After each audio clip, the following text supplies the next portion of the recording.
Diría que prácticamente en cualquier obra hay personajes más o menos nerfeados, todo por el bien de la trama. Por ejemplo, en Dragon Ball tenemos a Jiren, que a pesar de enfrentarse a un Goku con Ultra Instinto, este necesitó de Freezer y el androide 17 para ganarle. En Naruto tenemos el caso de Madara, en Jujutsu Kaisen está el propio Sukuna, y luego obras como Bleach que, bueno, mejor ni mencionarlo. El punto es que en One Piece no pasa una vez o dos o tres, pasa muchas veces, y no solo para el bando rival, sino también para los propios aliados, y en este vídeo hablaremos de justamente eso, así que dicho esto, dentro vídeo.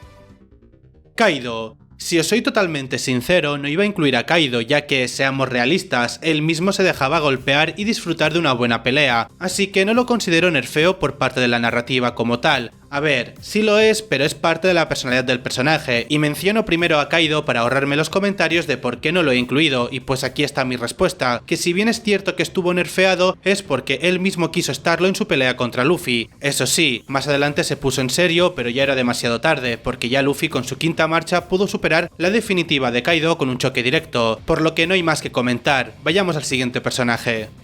Shanks. Ahora sí empezamos con un verdadero personaje nerfeado, y es que este fue justamente el primero que vemos en la obra, y ese es el que tuvo Shanks en el capítulo 1 de One Piece, y ojito que puede que se os esté viniendo a la mente el momento en donde pierde el brazo contra el Señor de la Costa para salvar a Luffy, cosa que se intentó justificar luego con lo de que Shanks tenía la intención de hacerle ver a Luffy los peligros del mar sacrificando algo muy importante para él. Sin embargo, esto de forma objetiva simplemente decora entre comillas el nerfeo, porque a día de hoy sigue siendo evidente este hecho.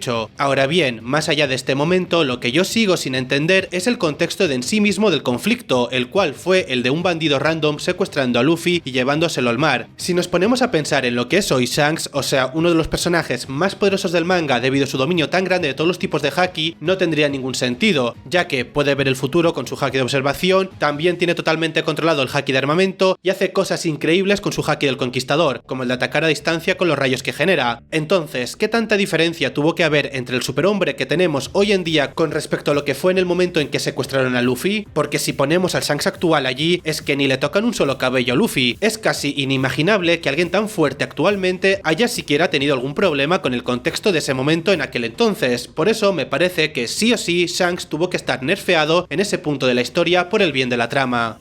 Cracker. Durante el arco de Whole Cake Island, Luffy por guión tuvo que enfrentarse contra dos comandantes dulce, el primero Cracker y el segundo Katakuri. Ambos tenían habilidades que le hacían counter a Luffy. En este caso, hablando de Cracker, este al tener la fruta Bisu Bisu no Mi, la fruta de la galleta, llegaba a producir cantidades industriales de ella que usaba como escudos más rápidos de lo que Luffy podría destruirlas, y luego en el caso de Katakuri, su velocidad de reacción y haki de observación avanzado le permitía prevenir los golpes que Luffy le lanzaba. La cosa es que en ambos casos la velocidad sería un factor clave para poder derrotarles. Es por esto que Oda inteligentemente desarrolló una forma alternativa de la cuarta marcha, el modo Snake Man, que con este Luffy podría atacar muchísimo más rápido de lo normal, tanto como para destruir todas las galletas de Cracker y derrotarlo, como también para sobrepasar esa evasión de Katakuri y hacer lo propio. Sin embargo, que Luffy usara justamente esta transformación tan icónica contra Cracker le quitaría hype a su encuentro contra Katakuri. Es por ello que para poder derrotar a Cracker sin ella, Oda tuvo que inventarse una serie de situaciones que hicieron que Luffy no tuviera esa necesidad de usarla. Por un lado, con la ayuda de Nami a la pelea, cosa que permitió que Luffy pudiera comer las galletas mojadas con la lluvia que ésta creó y se inventara el Tagman, otra variante de la cuarta marcha. Ya lo que vamos en el vídeo. Mientras lo usaba, Cracker fue víctima de un nerfeo por el bien de la trama, y es que este le atacó con su espada, la cual se supone que afectaría de sobremanera a Luffy, debido a que es su debilidad. Sin embargo, esto no pasó. Por mero guión, Luffy se volvió inmune a los cortes de Cracker, ya que el Tagman y su haki era más poderoso que el haki de Cracker, cosa que le permitió ganar el encuentro, pero en realidad no debería ser tan abismal en ese punto la diferencia de hakis, por lo que sin duda alguna este fue otro personaje nerfeado por el bien de la trama, ya que Luffy no podía usar su 100% para no perder su hype contra Katakuri.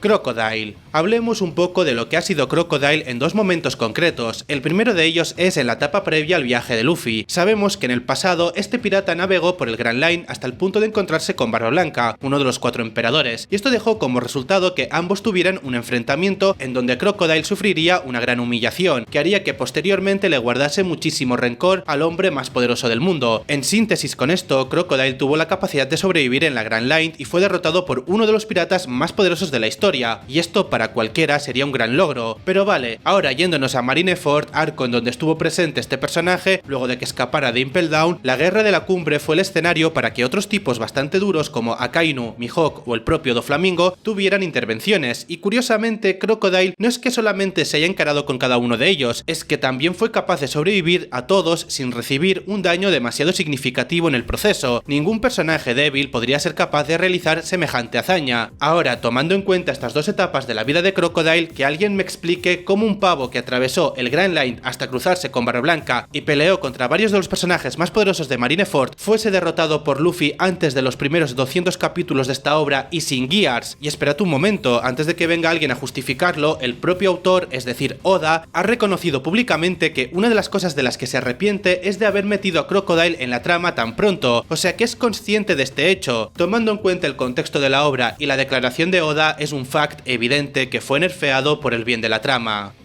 Mihawk. Ya que mencionamos Marineford, otro personaje que fue víctima de los nerfeos, al menos en este arco, fue el mejor espadachín del mundo, ya que si no es que ni se entiende cómo alguien tan poderoso no haya podido ventilarse a personajes como Yosu, Luffy, Vista o qué mierda el propio Crocodile. Y es que tened presentes una cosa, a día de hoy el verdadero potencial de este personaje no ha sido demostrado, por lo que por mera lógica de funcionamiento de los shonens, por lógica debemos dar por hecho de que este personaje es sumamente poderoso, ya que basa su relevancia en su mundo en literalmente ser el mejor espadachín, y su poder no ha sido mostrado aún. Pero es que como si esto no fuese poco, luego tenemos también el hecho de que fue el rival de Shanks en el pasado, por lo que lo más seguro es que su nivel de poder actual sea parecido al del pelirrojo, y tomando en cuenta todo esto, pues no tiene sentido que Luffy haya salido vivo del enfrentamiento que tuvo contra Mihawk. Y sí, podríamos decir como excusa de que Mihawk realmente no iba en serio, pero es que el propio Mihawk tiene un diálogo en donde literalmente se disculpa con Shanks por lo que le puede llegar a hacer a su amigo, por lo que definitivamente Mihawk estuvo nerfeado por el bien de la trama, y no solo por el tema de Luffy, sino en general cuando veamos su poder en el futuro.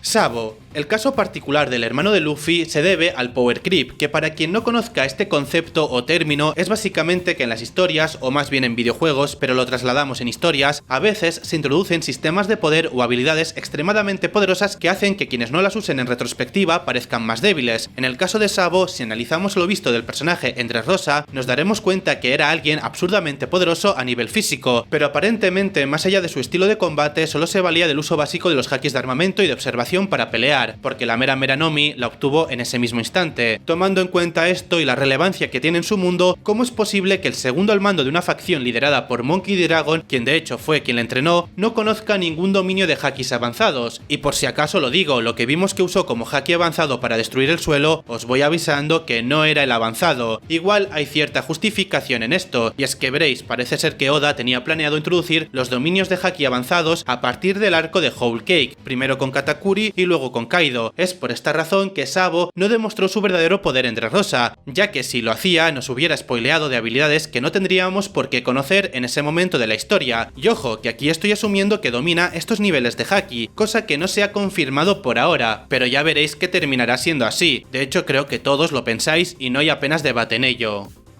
Caesar Clown. A principios del arco de Punjazar vimos como Caesar Clown fue capaz de inhabilitar por completo tanto los Mugiwaras como a Law y a Smoker y Tashigi, esto gracias a los poderes de su fruta. Como muchos ya sabéis, este posee la logia del gas, la cual le permite controlar entre otras cosas el aire de su alrededor. Gracias a ello podía sacarle por completo el oxígeno de los pulmones de sus enemigos, haciendo así que estos cayeran desmayados debido a la falta de aire en su cuerpo. Esta habilidad, como ya os habréis dado cuenta, está completamente rota. Sin embargo, por alguna razón no la volvió a usar luego de poner en jaque una vez a sus enemigos y haberles capturado. Esto no tiene ningún tipo de sentido, tomando en cuenta que era su habilidad más poderosa, prácticamente anulas a cualquier ser vivo. Además, con la misma pudo incluso haberles matado, ya que si prolongaba el tiempo en el que el oxígeno estuviera fuera de sus cuerpos, les ahogaría y la aventura de Luffy habría terminado en ese instante. Por lo tanto, este es un caso evidente de nerfeo por el bien de la trama, y no solo por lo que debía haber ocurrido en el arco, porque si no Caesar habría vuelto a usar su habilidad en Whole Cake, pero en ese caso tampoco lo usó, porque genuinamente es un poder demasiado roto. Creo que Oda se dio cuenta de que Caesar con esto podría haberse bajado Big Mom cuando estaba en shock por el tema de la foto de la madre Carmel, y por eso convenientemente se le olvidó ese poder de Caesar por el resto de la historia. Magellan. En Impel Down nos encontramos con uno de los personajes con más mala suerte de todo One Piece, y ese no es otro que Magellan, un personaje con el potencial de ser almirante si tuviese un rol importante, y lo de la mala suerte es porque justo le tocó cumplir su oficio de carcelero en la época en la que se generaría el asedio más grande de toda la historia, pues resulta que un día común y corriente tanto Monkey D. Luffy como Marshall D. Teach, cada uno por su cuenta, decidieron invadir Impel Down para conseguir sus propios objetivos, Luffy para sacar a Ace de allí y Teach para sacrificar su puesto de Shichibukai en pro de conseguir personajes extremadamente peligrosos y poderosos para su banda. Se podría decir que todo esto se le juntó a Magellan en una misma tarde, y como pudo tuvo que hacerles frente a ambos y a un motín en donde estaban involucrados los personajes más poderosos retenidos en la cárcel. Esto sumado a que el equipo con el que contaba, pues digamos que los más poderosos eran un barrigón que le quería quitar el puesto y un sadomasoquista. En resumen, todo mal, vaya. Entonces el carcelero tuvo que ocuparse de todos estos enemigos, empezando como pudo a hacerle frente a Teach, a quien one-shoteó junto a toda su banda usando su veneno. Recordemos que pillaron por desprevenido Teach en cuanto al poder de Magellan, pero no pudo darle el golpe de gracia porque tuvo que seguir para derrotar a más personajes que intentaban escapar. Y algo parecido ocurrió con Luffy, a quien le ganó fácilmente, pero se confió de que su veneno acabaría con él sin tener en cuenta que Ivankov le salvaría la vida. Esto es un claro ejemplo de cómo las circunstancias nerfearon a Magellan, ya que si hubiera podido centrarse en sus enfrentamientos, ni Teach ni Luffy habrían salido con vida. Literalmente habría eliminado a dos Yonkous, bueno, a tres porque estaba también Buggy, antes de que ocuparan ese puesto.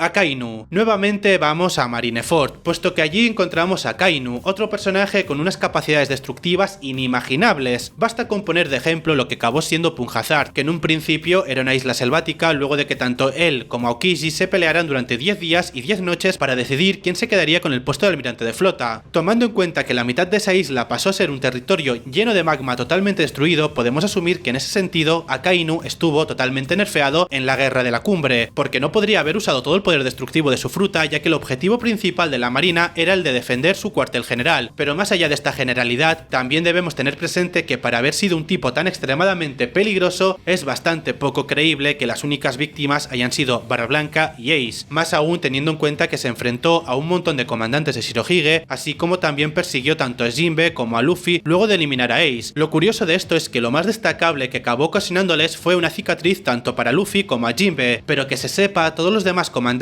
salieron ilesos de ese enfrentamiento, y me parece que aquí Akainu también estuvo nerfeado por el bien de la trama, que por cierto siempre recalco que en el anime lo nerfearon aún más en su enfrentamiento contra Shirohige. En el manga no es tan bestia la diferencia, es más, Akainu pudo ganarle con mayor facilidad en el manga, y el manga es lo canon, ya que es lo que el autor quiere transmitirnos, pero bueno, supongo que Toei le tuvo más preferencia a Shirohige, es lo que hay. Sengoku. Sin irnos de Marineford, os traigo otro caso de un personaje que tuvo un nerfeo en ese lugar. De hecho, a mi parecer, este es incluso más descarado que el anterior. Y es que es un hecho que Sengoku es uno de los personajes que históricamente han alcanzado uno de los niveles de poder más altos de la obra, puesto que es el semejante de Monkey D. Garp, cosa que podemos asumir luego de haber escuchado de la propia boca de Gold y Roger que eran ambos los únicos capaces de rivalizarle en la marina. Con esto podemos entender que el nivel de poder del que fue almirante de flota en el arco de Marineford era parecido al de las dos legendarias bestias de East Blue, y puede que esta afirmación le choque a algunos, pero si analizamos las habilidades de este personaje nos daremos cuenta que no es para nada loco decirlo. La primera de ellas es que posee los poderes de una fruta Zoan mitológica, en este caso la del Leibutsu, o estatua del Buda. De hecho, de ahí viene su sobrenombre, cosa que nos hace entender que lleva decenas de años teniéndola, y como sabemos en la actualidad, esta forma parte del tipo de Akuma no Mi más rotas que existen, y como si esto no fuera poco, luego a través de una Vibre Card se nos confirmó que Sengoku posee Haki del Conquistador, y tomando en cuenta que era rival de Roger y semejante a Garp en poder, no sería de extrañar que sea capaz de usarlo de forma avanzada. Ya con estos dos factores, no es para nada imposible que esté al nivel de estos dos monstruos. Pues bueno, imaginaros que alguien así de poderoso al frente del Luffy de Marineford. La papeada que le tendría que haber metido no tendría ni sentido. Sin embargo, en ese arco, Luffy pudo tanquearse un ataque directo de Sengoku cuando fue a liberar a Ace, cosa que no tiene ni pies ni cabeza si contamos todo el poder que supuestamente tiene Sengoku. Es por esta razón que es un hecho que fue nerfeado por el bien del guión. Enel. La fruta Goro Goro o logia de la electricidad, sin ninguna duda es una de las más poderosas de todo One Piece, puesto que el elemento que representa es súper destructivo, y prueba de ello es que su usuario, Enel, desintegraba islas enteras con ella, y un poder así de potente solo lo hemos visto con el arma ancestral que posee el gobierno mundial, es decir, la Mother Flame. A pesar de todo esto, en el arco de Skypiea, Enel fue bastante menos poderoso de lo que debería, al menos al momento de enfrentarse con sus adversarios. No estamos contando a Luffy, por cierto, y es que no tiene sentido que alguien capaz de pulverizar territorios enteros no fuera capaz de desintegrar personajes con sus rayos. Si hacemos un recuento, tanto Zoro como Viper o incluso personajes considerablemente menos resistentes como Robin sobrevivieron a las descargas eléctricas de este tipo. Es que incluso hasta el abuelo de Konis sobrevivió a su juicio divino, y no sé si lo sabéis, pero en un SBS se aclaró que realmente el rayo no le impactó, pero es que de todos modos, simplemente con la onda expansiva debió haber sido pulverizado, ya que era un señor viejo y no luchador, así que definitivamente otro ejemplo más palpable de un personaje nerfeado por el bien de la trama. Zoro. Vamos a ver, Zoro es probablemente el personaje más nerfeado en toda la obra. Sé que esto suena un poco raro, pero pensadlo, si recapitulamos todos los arcos en donde fue afectado de forma negativa en su rendimiento en combate, podríamos hacer un vídeo entero explicando en profundidad todos esos momentos, y además incluso cómo han sido en distintos arcos. Lógicamente ha sido más nerfeado que cualquier otro, pero os voy a poner un ejemplo interesante para que lo entendáis, el cual de hecho cronológicamente hablando fue su primer nerfeo. Este se dio en Arlong Park. En ese punto Zoro se encontraba muy herido debido a que venía del Baratie de enfrentarse contra Mihawk. Este le dejó como secuela un gran corte que le atravesó el pecho, del cual no se había recuperado en el momento en que le tocó enfrentarse a los Gyojins. Es por esta razón que sus capacidades de combate estaban considerablemente mermadas, puesto que no se había recuperado del todo, y como si esto no fuera poco, también tenemos el caso de que solamente tenía su Wado Ichimonji, ya que sus otras dos espadas se habían roto. El mismo Zoro comenta que el no poder usar el Santoryu disminuye su poder, por lo que objetivamente hablando estaba extremadamente nerfeado. Ahora bien, haced un recuento de la cantidad de veces que Zoro ha tenido que luchar sin haberse recuperado del todo de las heridas ocasionadas por un enfrentamiento previo, o también por no tener sus tres espadas. Ejemplos de ello podemos encontrarlos en Thriller Bark, donde le faltaba una katana, en Sabaody, donde no se había recuperado del daño que le hizo Kuma, o mismamente en Wano contra Killer, donde solamente tenía dos espadas, y tuvo que quitarle una guadaña para derrotarle. Definitivamente Zoro ha sido nerfeado más que nadie por el bien de la trama, y esto es por la simple razón de que no puede perder, por su promesa que hizo en el inicio. A lo de apartarlo mucho de la trama, se ahorra de que llegue a perder un combate. Nico Robin. Durante los primeros arcos en donde apareció Nico Robin nos dejaron bien en claro lo letal que podría ser gracias a su fruta, la cual recordemos que le permite florecer partes de su cuerpo en cualquier superficie, cosa que usa para aplicar llaves y torceduras en las articulaciones de sus enemigos, dejándoles así inhabilitados o incluso fuera de combate. En un principio esta habilidad era extremadamente poderosa, tanto como por ejemplo para dejar en jaque a los Mugiwaras en Whiskey Peak, y uno pensaría que la misma sería utilizada posteriormente para solucionar conflictos luego de que Robin se uniera a la banda. No obstante, no pasó. Luego de que Luffy le dejara unirse al Merry, Robin solamente volvió a usar esta habilidad para enfrentamientos directos con los personajes, como pasó con el sacerdote de Skypiea o también con Spandam en Enies Lobby, pero jamás para inhabilitar a algún personaje potencialmente peligroso para la banda, cosa que habría sido de muchísima ayuda en según qué momentos. Por otro lado, también debo de destacar que en su propio rol de arqueóloga, a veces Oda la saca de pantalla o se inventa cualquier excusa para evitar que se entere de más información de la cuenta referente al siglo vacío, esto para seguir manteniendo el misterio que rodea todo lo referente a ese periodo de tiempo. Cosas del tipo de que no lea frente a los espectadores los poneglyphs conseguidos de Wano y Whole Cake. Podría decirse que Robin está nerfeada por Oda literalmente en poder y desarrollo, para que la trama siga manteniendo algunos de sus misterios, ya que ella, a día de hoy, si estuviese en los mismos lugares que otros Mugiwaras, podría saber ya lo que es el One Piece, o mínimamente sospechar que se esconde detrás de toda la historia del siglo vacío. Kizaru. Cuando se mencionó lo de que los almirantes de la Marina eran la fuerza militar más potente que tenía la organización, no era para nada mentira, pues a día de hoy en retrospectiva podemos darnos cuenta de lo poderosos que fueron el trío inicial de almirantes. No obstante, todo esto hace también que nos percatemos que cada uno de ellos, de distintas formas, fueron nerfeados por el bien de la trama. Ya hemos hablado del caso de Akainu, pero también tenemos el caso de Aokiji, donde Oda tuvo que desarrollar la relación que tuvo con Garp para darnos la excusa de que no derrotara a los Mugiwaras en la saga de Water 7. Y ahora que tenemos esto presente, ¿qué hizo con Kizaru? Pues simple, de base debemos de comprender que su fruta está nerfeadísima y por consecuencia él también, ya que se supone que este representa la luz, entonces cuando se desplaza usando su elemento debería hacerlo a la velocidad de la luz, cosa que no ocurre realmente, ya que si eso fuera así, Kizaru literalmente podría viajar a cualquier parte de ese mundo en un párpado y los ataques que realizaría serían prácticamente inaludibles, ya que nadie se movería igual o más rápido que él, así que por ese lado está nerfeado nerfeado por el bien de la trama, y realmente todos lo entendemos, pero por otro lado también tenemos el tema de que en Sabaody, Oda evitó que aplicara todo su poder a pesar de estar llevando a cabo de una entre comillas Buster Call. Si ese hubiera sido el caso, ningún supernova habría podido escapar de él, ya que la diferencia de poder era tan abismal que les habría capturado a todos en cuestión de minutos. Pero es que encima, como si todo esto no fuera poco, luego también tenemos el caso de Egghead, arco en donde este participó a favor del gobierno mundial y en contra de Vegapunk. Sin embargo, debido a que se le impuso que no debía de destruir la isla, este no pudo pelear totalmente cómodo, y como otro de sus objetivos era eliminar a su amigo de toda la vida, es decir, Vegapunk, este no luchó con la voluntad que debería de haber tenido, por lo que se podría decir que emocionalmente también estuvo nerfeado por el bien de la trama. Big Mom. Pero pasemos al caso de Big Mom, quien también tuvo varios nerfeos a lo largo de los arcos de Whole Cake y Wano, así que iremos mencionándolos cronológicamente. El primero de ellos se dio cuando destruyeron el retrato de la Madre Carmel, esto para que entrase en shock, cosa que se logró. Gracias a ello la emperatriz no pudo actuar de forma lúcida, y esto hizo que fuera mucho más torpe al intentar destruir a la banda de los Mugiwaras, cosa que posibilitó que estos acabaran escapando de su territorio, ya que estaba tan desequilibrada que hasta actuaba en contra de su propia banda. Luego tenemos el momento de la prisión de Udon, y es que durante estas primeras partes del arco, Big Mom perdió su conciencia luego de haber naufragado al intentar ingresar a la isla por la cascada. Esto también hizo que volviera a tener la personalidad que tenía de niña, y también evitó que al toparse con los Mugiwaras les persiguiera, más bien actuó a su favor y permitió que se pudiera dar la revuelta en la cárcel de Udon, cosa que dejó como resultado que Luffy pudiera escapar de allí tras su captura. Siguiendo un poco con la cronología, vamos para Onigashima, ya que en él, por alguna razón, Oda decidió humillar a la emperatriz, haciendo que los Mugiwara la sacaran del domo calavera en conjunto con una estrategia que la hizo rodar como una pelota por el piso. Sí, sé que esto suena gracioso y en parte lo es, pero no debemos de dejar de lado que es una humillación que personajes tan débiles respecto a ella le hagan eso. Y por último está el caso de su pelea contra Kitty Law. Allí Oda tuvo que nerfearla durante la mayor parte del enfrentamiento, haciéndola muchísima más soberbia de lo que era solo para que Kitty Law tuviera más tiempo de poder hacer algo en su contra. Si Big Mom hubiera ido en serio desde el principio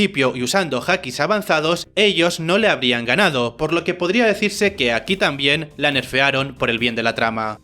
Fujitora. Y como último personaje nos tenemos que ir al arco de Dressrosa, donde Doflamingo utilizó su habilidad de la jaula de pájaros, la cual consiste en crear varios hilos que descienden del cielo hasta el suelo, haciendo así una especie de jaula alrededor de toda el área que rodeaba. Los hilos cortaban todo su paso y se iban encogiendo cada vez más. Esto hizo que todos los personajes que estuvieran adentro de la isla se juntaran para evitar ser alcanzados por los hilos, y entre ellos se encontraba Fujitora, Zoro y Kinemon. Los tres son espadachines experimentados con un alto dominio de haki, el cual habría sido suficiente para destruir la jaula con sus espadas, pero esto no ocurrió, y a día de hoy no se nos explica cómo un personaje tan poderoso como Fujitora, siendo un almirante, no pudiera hacerlo, o bueno, más bien nos explica si nos basamos en el sistema de poder de la obra, ya que si vemos un poco más allá en temas narrativos, nos daremos cuenta que simplemente Oda decidió nerfearlos para que así no se cortara, nunca mejor dicho, el dramatismo del momento. En pocas palabras, todos estuvieron nerfeados por el bien de la trama, pero más concretamente a Fujitora por ser un almirante de la marina. Y con esto último terminamos aquí con este vídeo con una temática bastante demandada, la verdad. Alguna vez he visto en los comentarios que si podía traer algo así, y bueno, os hice caso aunque tardé un poco en traerlo, la verdad, pero igual quedó un vídeo bastante completo en mi opinión. De todos modos, decidme vosotros en los comentarios qué os ha parecido. Y poco más, muchas gracias por escucharme y nos vemos la próxima vez. ¡Chao!